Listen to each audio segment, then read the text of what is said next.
Praise the Lord. Yan po ba yung palakpak para po sa Diyos? Good po sa bawat isa.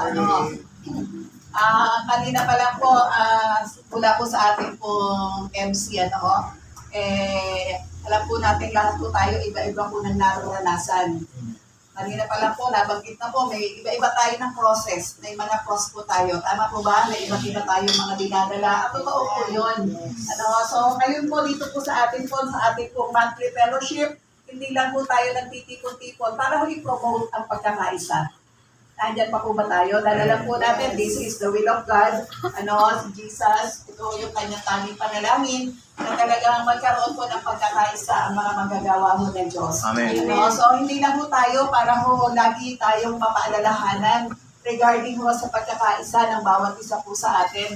Pero yun nabanggit po ni Pastor Ricky kanina, may iba't iba po tayong dalahin. Tama po ba? Amen. May iba't iba po tayong mga sitwasyon.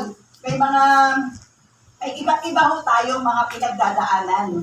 Tama po ba? Yes. So, no excuse kay Pastor ka man, kay ano pa man po yung position po natin, lahat po tayo, nalingkod po ng Diyos, may mga pinagdadaanan po tayo.